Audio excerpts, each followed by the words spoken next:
It may not seem like it, but there have been huge changes at state-owned companies over the last 3 months. And determined to shake up the country's state-owned entities, the Public Enterprises Minister Pravin Gordhan's been making key changes to management and to boards at various parastatals in just a couple of months. The most recent one seeing the return of ANC veteran Popo Molefe, who's been appointed as chair of Transnet's board. It's an interim board. I'm Bruce Whitfield. This is Taking Stock on ENCA. And Popo Molefe in studio with us this evening. I mean, Popo Molefe, it's good to have you with us. I would have thought that by now you would have learned your lesson and avoided state-owned enterprise boards, but you're coming back for more. Well, Bruce, yeah, you might have thought so, but Bruce, we never learned our lessons when we were in the struggle for freedom. We would get detained, we come back, we continue with the job, we get charged, we go to prison, we continue with the job because there is work to be done. We've got to change, we've got to, these institutions, we've got to build the country, and we've got to serve our people. When duty calls, we've got to avail ourselves. Tumamina, you got the call. Yes. And Pravin Gordhan's a hard guy to turn around. He's a guy also who is there with the grace of his family, who've let him go there for a period of time. Have you given him a specific time frame as to how long you prepare to serve at Transnet as an interim chairman? The board is interim only to the extent that the cabinet still has to give its blessings to it. Thereafter, the minister will tell us. He'll probably say we are appointing you for 3 years or for 5 years, but for as long as I have energy and strength, I will serve South Africa. Have you made any particular conditions on your appointments, the sort of powers that you would like to drive a turnaround at Transnet? No, I have not made any conditions. We will meet with the minister very soon. And the minister is somebody I've known for many, many years. And look, we will operate according to the laws of the country, the Companies Act, the Public Finance Management Act, the King reports, the Constitution of the Republic of South Africa. So what we will do should be in accordance with the mandate of the company and the shareholder compact. And I expect that. Without making any prejudgments, because you've said that you're not going to judge whether or not there's even been corruption in Transnet, even though it's publicly established that there has been wrongdoing at Transnet. What, to your mind, are the issues within Transnet that you feel are imperative for this new board to tackle? Well, this is really a preliminary view, Bruce.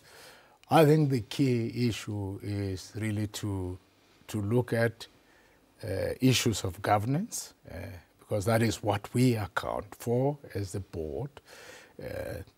It would seem there have been some reports produced in recent times. We'll have to look at that and look at what the recommendations are.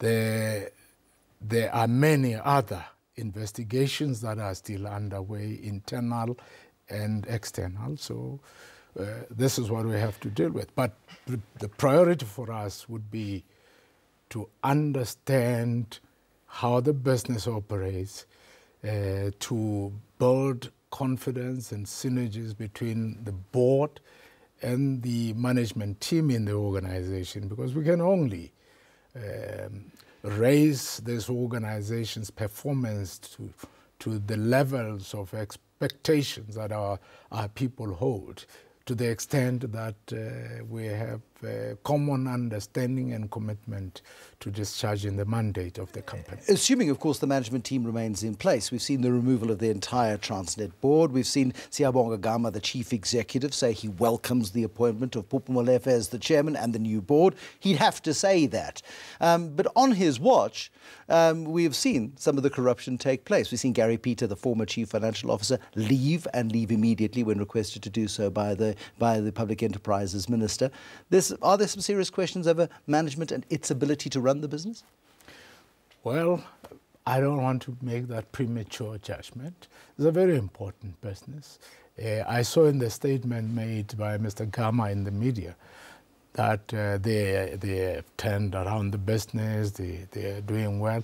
We will see that, I mean, as we get in there and do our work. And it would be very delightful news, if indeed we would find that management, with the limited or capacity available, is able to carry forward the mandate of the company. So we're going to work on that. Of course. But you've done this before. You've done this before. But you know, Sorry. Bruce, okay, I'll wait. Yes. The most important thing, and that's our starting point, we've got to build trust and confidence between management and the board.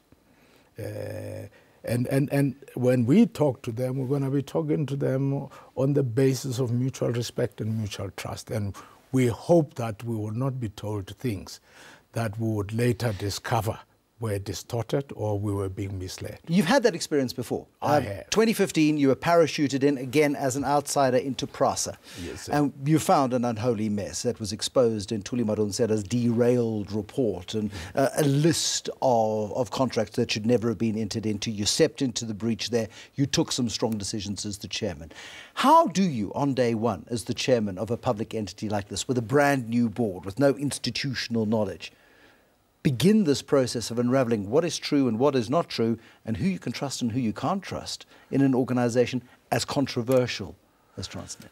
Well, establishing that is fundamentally a function of facts, not speculation. So the facts will speak for themselves when they are there. We are told that there are reports, and I've asked that I be given those reports, and the board would apply its mind to those reports, and we will see. You've got a strong board with you. I mean, amongst them, there's some veterans. There's Louis von Ziona, who doesn't take prisoners. I don't know if you know him. I know him from his days in APSA, yeah. Yes. You've got Edward Kisvet, who knows the tax system really well, so he can tell you whether or not the accounts are honest. You've got some good support on that board. When does work officially begin? Look, on this? The appointment said with immediate effect, so our work began actually on the day when we were told we've been appointed. I mean, I've already been in Parliament joining management of Transnet and the management of the Department of Public Enterprises to listen to the presentation of the vote on that department by the minister, which was overwhelmingly received by Parliament. And I think that is the beginning of the building of the confidence, the integrity and the image of state entities, and in particular this one that I'm involved in. So, I mean, at Prasa, I don't mean to go to the past, but your experience is relevant here. You served under two ministers at Prasa as chairman, both of whom you were critical of. Finally, do you have a minister with whom you can work at Transnet in the form of Pravin Gordhan? Let me start off by correcting you, Bruce. I was not critical of those ministers. The ministers did things which were inimical to our values and principles, and I could not agree with them. But I was not critical of them overall. All of them, except the last minister at Prasa, who was much younger and was the youth leaguer. The others I have known for many years in our days of struggle. So did I know Pravin Gordhan long before South Africa became free. We were in the trenches together, and he has always been a principled man and who also respects his own comrades. He respects ordinary people on the ground. You know, he ran that Durban Housing Action Committee, which became one of the key organizations in the United Democratic Front, an organization for which I was privileged to become the General Secretary. But do you feel confident that he's got your back? I mean, you've got a minister who's got your back politically. Yeah, he's got my back politically, but also what guides us is what we have to do for the country, for the organization. I'm sure to the extent that I depart from what is expected of me, he's going to tell me. And I will also whisper to him to say, hey, Minister, I don't think we are proceeding in the right way. And we will always, I'm sure, find common ground. The man who is in charge of the turnaround at Transnet is chairman of the board of Transnet. That appointment to be confirmed as permanent.